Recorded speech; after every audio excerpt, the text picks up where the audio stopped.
Assalamualaikum warahmatullahi wabarakatuh.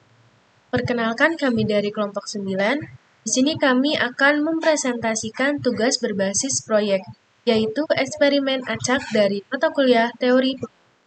Sebelumnya, perkenalkan anggota dari kelompok 9 yang pertama yaitu saya sendiri, Bethany Zafira Nuranti dengan NIM 130 12 13 146, Fadil Ilham Muharram dengan NIM 130 12 18585, Viego Noval Salsabil dengan NIM 130 12 13 418, Ilham Yahya Alimansyah dengan NIM 130 12 13078. Selanjutnya yaitu definisi eksperimen yang dilakukan. Kelompok kami mendefinisikan eksperimennya sebagai Fulan menemukan mesin capit handphone di pinggir jalan daerah Bojong Soang. Ia tertarik untuk menggunakannya dan uang yang dimiliki hanya cukup untuk 2 kali pengambilan saja. Tapi, pada penggunaan mesin capit tersebut memiliki aturan yang tertera ialah menutup mata dengan kain. Dan juga sudah dipastikan dalam pemakaian mesin capit tersebut akan mendapatkan handphone. Dalam mesin capit tersebut terdapat 3 merek handphone yaitu iPhone, Samsung, dan Realme. Ketika mesin capit tersebut mengambil merek handphone yang ada, maka akan langsung diisi ulang secara otomatis oleh mesin capit. Definisi ruang sampel yang didapat dari eksperimen. Ruang sampel yang didapatkan terdapat 9, di mana ada 3 merek handphone dan 2 kali pengambilan, maka 3 pangkat 2 adalah 9.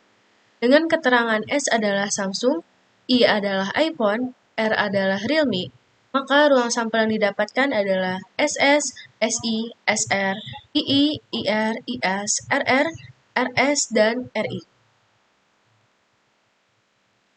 Menentukan peristiwa-peristiwa berdasarkan ruang contoh dan kaitan antar peristiwa. Dari peristiwa yang terjadi, kami menentukan ruang contohnya adalah peluang dari Fulan untuk mendapatkan merek handphone iPhone dalam 2 kali pengambilan. Karena setiap kali mendapatkan handphone akan selalu diisi ulang dengan handphone yang sama dengan apa yang diambil, maka tidak ada keterkaitan antara pengambilan pertama dengan pengambilan kedua, atau bisa disebut dengan saling bebas.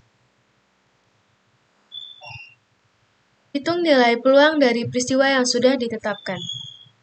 Dari peristiwa yang sudah ditetapkan, kami menemukan kemungkinannya yaitu SI, II, RI, IS, IR untuk mendapatkan iPhone. Maka peluang dari peristiwanya adalah 5/9. 5 dari kemungkinan yang untuk mendapatkan iPhone dan 9 dari ruang sampel. Baik, selanjutnya adalah mendefinisikan peubah acak yang akan digunakan. Jadi peubah acak yang akan digunakan adalah peubah acak discrete univariat. Range atau himpunan dari nilai-nilainya adalah 0, 1, dan 2. Selanjutnya adalah menghitung fungsi peluang dan fungsi distribusinya. Di sini kita bisa melihat bahwa X menyatakan banyaknya handphone iPhone yang terambil. Nah, di titik sampelnya ada S yang menyatakan Samsung, kemudian ada I menyatakan HP iPhone, dan R menyatakan HP Realme. Peluang untuk SI itu sama dengan peluang IS, sama juga dengan peluang IR, dan peluang RI, yaitu 4/9. Kemudian peluang tidak terpilihnya handphone iPhone sama sekali itu adalah 4/9 juga. Dan kemudian peluang untuk terpilih kedua handphonenya adalah handphone iPhone adalah 1/9, atau di sini dituliskan dengan PII adalah 1/9. Assalamualaikum warahmatullahi wabarakatuh. Perkenalkan, nama saya Viego Noval Salsabil dengan NIM 13012134118. Dalam kesempatan kali ini, saya akan merangkum hasil dari perhitungan fungsi peluang dan fungsi distribusinya di slide sebelumnya yang telah dijelaskan oleh saudara saya juga, yang dimana mungkin saya bahas sedikit keterangannya itu S itu sebagai Samsung, I sebagai iPhone, dan R sebagai Realme. Lalu kita mendapatkan singkatnya ada 4/9, lalu hasil juga ada 4/9, serta yang terakhir ada 1/9. Nah, di sini saya akan merangkum yang dimana udah dibuat tabel juga oleh kelompok kami, sehingga kita mendapatkan dari perhitungan fungsi yang sebelumnya tadi di slide sebelumnya itu, bahwa fungsi peluang diskritnya adalah sebagai berikut. Udah dijelaskan di tabel, yaitu ada X0, ada 1, dan ada 2. Nah, PX-nya itu kita hasilnya kita masukin dengan nilai yang 0 itu adalah 4/9, nilai X ke 1 itu dengan PX itu 4/9, dan nilai X kedua itu PX-nya adalah 1/9. Itu adalah fungsi peluang diskritnya. Lalu tidak lupa juga untuk merangkum hasil dari fungsi distribusinya, yaitu udah kita buat juga sedemikian rupa tabel juga, yang dimana di sini udah ada X0, 1, dan 2. Dan bedanya fungsi peluang diskrit dan distribusinya itu ditulisnya beda. PX untuk peluang diskrit dan FX itu untuk fungsi distribusi itu.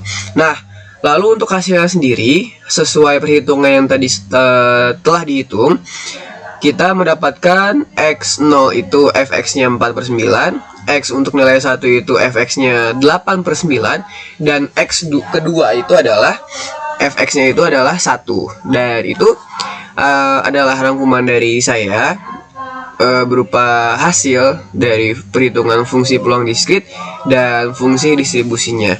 Mungkin selanjutnya akan dijelaskan oleh teman saya mengenai hitung nilai mean dan variansi dari perubahan acak yang telah ditetapkan oleh kelompok kami. Di sini saya akan melanjutkan presentasi, yaitu menghitung nilai mean dan variansi dari perubahan acak yang ditetapkan. Di sini bisa dilihat untuk EX sama dengan sigma X dikali P, lalu ini seperti ini, lalu ada 0 dikali P0 tambah 1 kali P1 ditambah 2 kali P2 sama dengan 0 dikali 4/9 ditambah 1 kali 4/9 ditambah 2 kali 1/9 sama dengan 0 tambah 4/9 tambah 2/9 sama dengan 6/9 sama dengan 2/3. Lalu untuk mencari variansinya kita perlu mencari X kuadrat terlebih dahulu. Misalnya untuk X kuadratnya di sini didapatkan seperti ini dengan rumus yang sama. Hasilnya didapatkan yaitu 8/9. Maka untuk variansinya itu var X sama dengan EX kuadrat kurangi EX di pangkat 2, dimana yaitu 8/9 dikurangi 2/3 di pangkat 2 sama dengan 8/9 kurangi 4/9 sama dengan 4/9. Itu untuk hasil dari variansinya. Mungkin itu saja yang dapat kelompok kami sampaikan.